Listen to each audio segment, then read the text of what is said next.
Acura's all-new ADX, a compact SUV that isn't just built for one thing. It's precision crafted for everything. To escape the grind with available all-wheel drive. To go with your flow with available Google built-in. Hey Google, turn it up. Okay, turning up the volume. And crafted to be heard with an available Bang & Olufsen premium sound system. The all-new Acura ADX, crafted to match your energy. Acura, precision crafted performance. Take your vibes and go, go, go, go. Google is a trademark of Google LLC.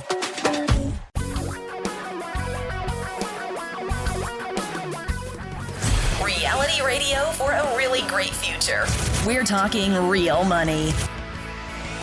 Hi, I'm Don McDonald. Welcome to Talking Real Money Quick, the quick version of Talking Real Money, where I share with you some of the features that I create every week for the Seattle radio station we're on, KOMO, and take calls from all of you listening that you call into our special toll-free number when we're not on the air doing the show. That's 855-935-TALK. It's also the special toll-free number when we are on the air doing the show. Basically, it's the special toll-free number that you can call anytime with questions on managing money, financial problems, investment conundrums, and the like. 855-935-TALK, 855-935-8255.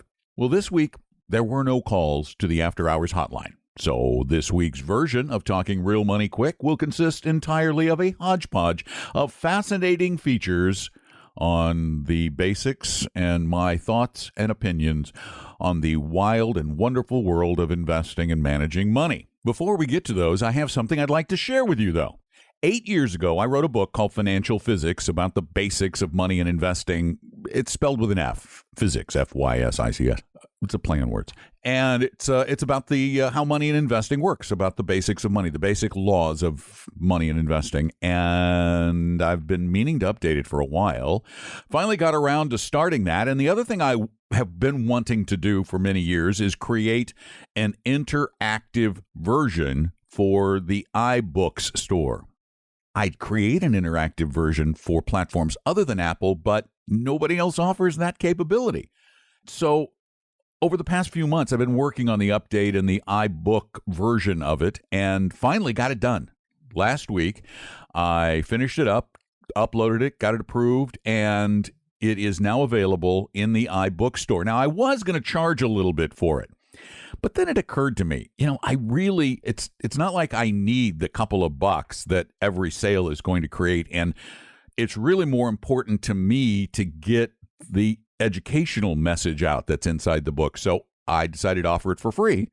So not only is it interactive, not only is it updated, but it's free.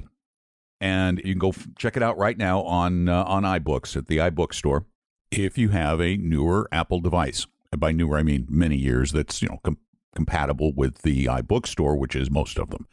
iPhones, iPads, Macintoshes, almost all of them. However, I'm aware that many of you do not have a Apple device, so I also created a PDF version of the new Financial Physics. Now, bear in mind, it is not interactive. It is very static, has a few issues, but it works. And you can get that for free at TalkingRealMoney.com, TalkingRealMoney.com. Check all those out. Thanks so much for listening. And remember, if you have a question, give us a call on our 24-hour hotline. Leave as detailed a question as you possibly can, along with some contact information in case we need to get back to you. That number is 855-935-TALK, 855-935-8255, and your financial education continues on Talking Real Money Quick after this. If you're sick of your self-interested financial advisor and are looking for a 100% fiduciary low-fee investment advisor, call my firm Vestory at 800-386-3004 or visit us at vestory.com. Throughout the lives of baby boomers, home ownership has been considered not only one of life's necessities, but a means to build wealth. However, the reality of home price appreciation has been far different than we've been led to believe. Nobel laureate Robert Shiller has calculated average home prices back to 1890 and determined that homes only appreciated by 0.37% annually after inflation. Compare that to the 6.6% average annual after inflation return for the Dow Jones Industrial Average since 1896, and houses have returned next to nothing. Instead of 100 plus years, let's just look back at the last 45 years. Based on national averages, if you purchased a home for $25,000 in 1970, your home would be worth approximately $250,000 today. Had you invested that same $25,000 in a globally diversified stock portfolio, you'd have about $5.8 million today. Of course, you would have needed to pay rent over that 45-year period. Assuming a very high average of $2,000 per month, you still would have about $4.5 million more than you would have made on the house. If you're a disciplined investor, whether to own or rent should be a lifestyle decision, not a financial one.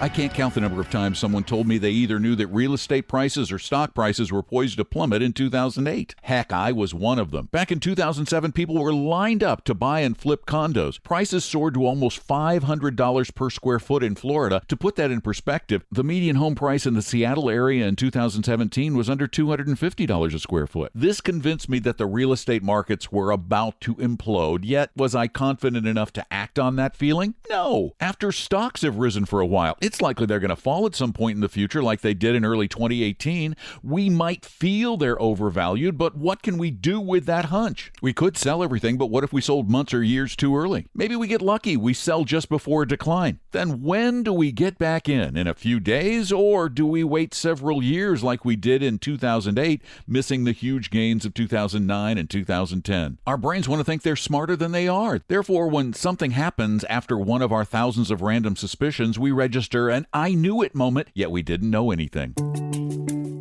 Subscribe to free monthly email updates from the only magazine devoted to real investing, Real Investing Journal, at realinvestingjournal.com.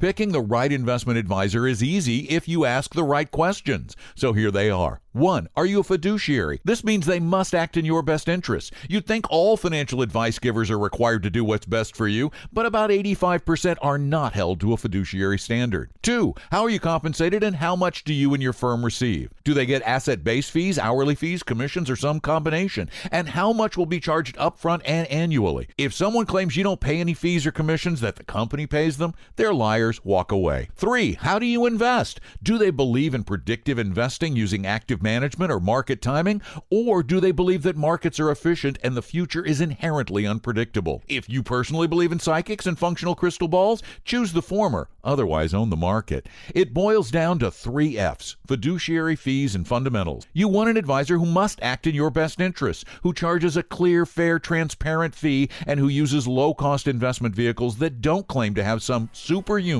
and expensive power to predict the future.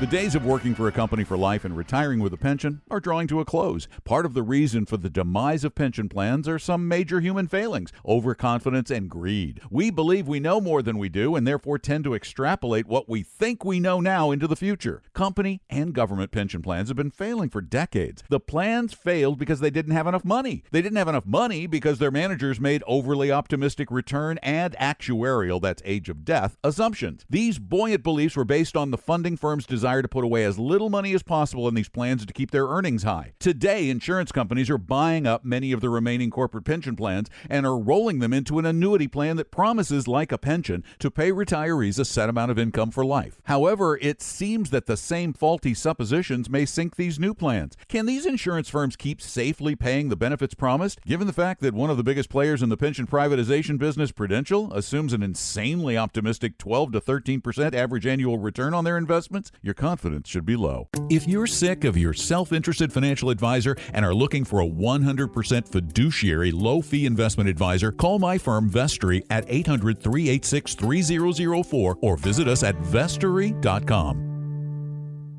Everything we do involves risk. Many worry about dying in an airliner, yet last year one person died for every 2.4 million flights. Few get into a car in the morning worrying they might perish during their commute, yet 1 out of every 9,300 Americans will die driving on a trip by car. When we invest, we fear the worst, total loss. Yet the chance of a real investor losing all of their money is far lower than the chances of dying on a flight. In fact, it's almost identical to the risk of humanity perishing in an asteroid strike. strike. That's because losing everything in a massively diversified global portfolio would require a global catastrophe worse than any experienced in the history of human civilization. In other words, losing it all would require the total collapse of the economy everywhere on the planet. An event that, while possible, is less likely than pretty much anything. So invest right by investing globally based on your emotional capacity to accept occasional volatility by adding very safe bonds as a damper, and find something that might actually be worth worrying about.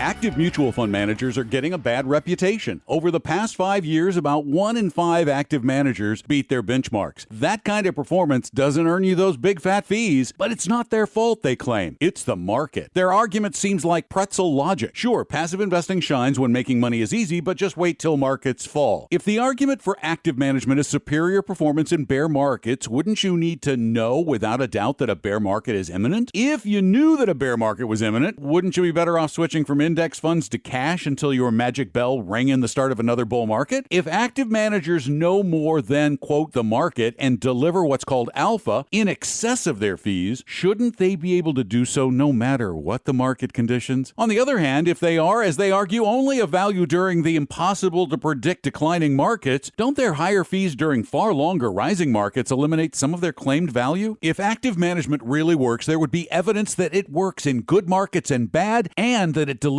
value in excess of fees. Subscribe to free monthly email updates from the only magazine devoted to real investing, Real Investing Journal, at realinvestingjournal.com.